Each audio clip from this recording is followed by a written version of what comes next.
Olá, eu sou o Gustavo e esse é o De Olho na Notícia. Bora se atualizar e entender as notícias da semana passada para saber o que ficar de olho nesta semana. Vamos começar com a notícia sobre o ICMS. Vamos lá.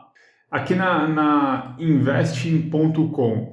Bolsonaro sanciona a lei que prorroga incentivos do ICMS a empresas por até 15 anos.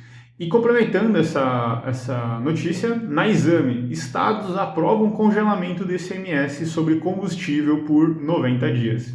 Então, o ICMS é um imposto sobre o consumo e eles estão travando, congelando o crescimento desse imposto, principalmente nos combustíveis, para dar aquela aliviada, A gente vem falando disso, dos preços do diesel, da gasolina, muito alto, e uma das medidas para conter essa subida foi segurar o imposto. Então, por mais que o dólar possa oscilar, por mais que a demanda e a oferta possam oscilar e mudar o preço interno no Brasil, pelo menos o imposto não vai subir e isso dá aquela tranquilizada, até por conta também dos caminhoneiros que ia rolar greve, então dá uma suavizada nesse cenário como um todo, tá? E isso por conta da inflação, Vamos até ir para a próxima notícia que é justamente sobre ela. Aqui na Exame, prévia da inflação, em outubro tem maior alta para o mês desde 1995. Aí aqui lá embaixo naquelas letrinhas miudinhas, IPCA 15 ficou em 1,2% no mês, puxado por energia, e veio acima da expectativa do mercado. Em 12 meses, índice acumula expansão de 10,34%.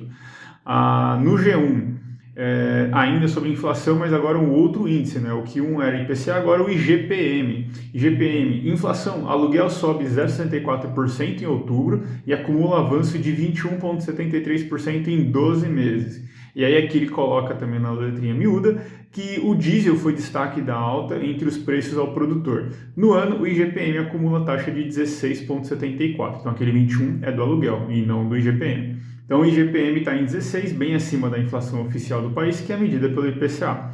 Então, só retomando aqui, o IPCA ele é medido pelo IBGE e tem alguns produtos, serviços ali dentro que ele mede e tem essa aferição de crescimento. Então não é a inflação que faz as coisas subir, é ao contrário. Então o preço do tomate está caro, o IBGE vai medir os preços e vai ver que aí a inflação subiu. O IGPM ele é feito pela Fundação Getúlio Vargas e ele considera outros produtos e serviços, até alguns similares também, e ele mede uma inflação, entre aspas, paralela. O Gustavo Cerbasi, ele fala uma coisa muito interessante, que cada pessoa tem a sua própria inflação. Por quê? Eu consumo uma coisa que às vezes o IPCA não está medindo e nem o IGPM. Então eu posso ter aqui o meu aumento. Se eu consumo muito arroz, por exemplo, a minha inflação está muito mais impactada no arroz do que nos outros produtos, por exemplo. Então é legal você visualizar esses dois medidores, esses dois índices para avaliar então a subida do preço. Aqui, obviamente, está mostrando o que tem acontecido, o que a gente tem sentido, o aumento generalizado do preço de tudo. Por isso que o IPCA está mais alto e por isso que o IGPM também está mais alto. Beleza? E aí, completando, amarrando, você vê que é sempre tudo muito amarradinho, a economia, investimento acaba ficando muito dessa forma. O Banco Central, aqui na Invest.com, o Banco Central eleva a Selic, a taxa de juros base, em 1,5 pontos percentuais, até me antecipei aqui, na verdade. Então, o Banco Central eleva a Selic em 1,5 ponto percentual a 7,75%, antes estava em 6,25%, e indica que deve repetir dose em dezembro. Por que ele está aumentando de forma tão aguda assim? Justamente porque a inflação está muito alta. E uma das formas do governo conter a inflação tão alta é aumentando a Selic. Então é isso que eles estão medindo. Antes ele estava subindo devagarzinho, viu que não estava adiantando muita coisa, então eles estão fazendo essa subida mais agressiva e pelo jeito em dezembro também vai ter, provavelmente nessa casa aí de 1,5. E aí ele coloca aqui uma notinha legal, que esse é o 6º aumento seguido esse ano e já estava sendo esperado por geral. Isso é verdade mesmo. A gente já vem falando isso justamente por conta da inflação. Tá? Seguindo a notícia, e aí falando sobre os investimentos, sobre a Bolsa, aqui no UOL, na verdade nos 6 minutos, que pelo jeito é do UOL, Ibovespa cai 2,09% a 103,5 mil pontos, e acumula perda de 6,74% em outubro. Então, na verdade, desde junho, se você observar o gráfico do Ibovespa, vem caindo por conta de todas as notícias que a gente já falou aqui. Pode colocar nesse pacotão, lembra da Evergrande, lembra da tributação, da reforma tributária, do aumento do IOF, do furo do teto, sobe e desce da Petrobras. Então aconteceu várias coisas negativas que jogaram a bolsa lá para baixo e ela vem continuando dessa forma. E aí até um contraponto que a gente já falou várias vezes aqui, vale reforçar no Invest.com falando sobre o dólar. Então normalmente eles são bem correlacionados, quando um sobe o outro cai, normalmente a galera que vê a bolsa caindo usa o dólar como fuga.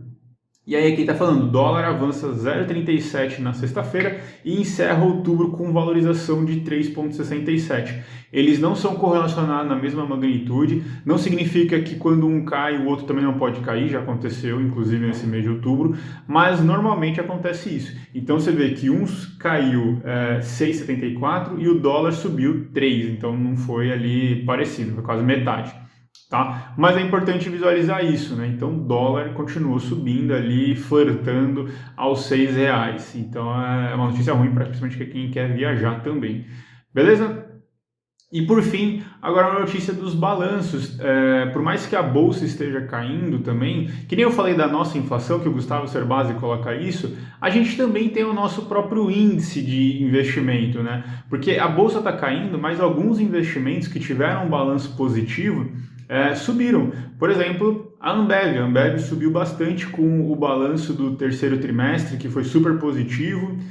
Algumas outras empresas caíram porque tiveram um balanço prejudicado, tiveram um balanço não tão bom, e aí ela pode cair não porque às vezes não foi bom ou às vezes foi abaixo da expectativa. Isso tudo joga a ação dela, o preço da ação dela para baixo.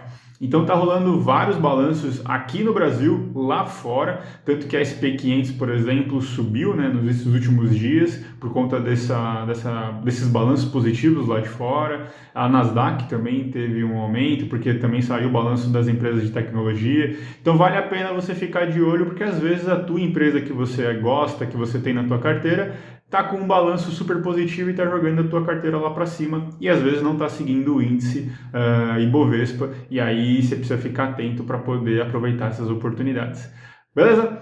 Essas foram a notícia da semana passada para a gente ficar de olho nessa que está começando e com certeza eu te vejo na próxima semana.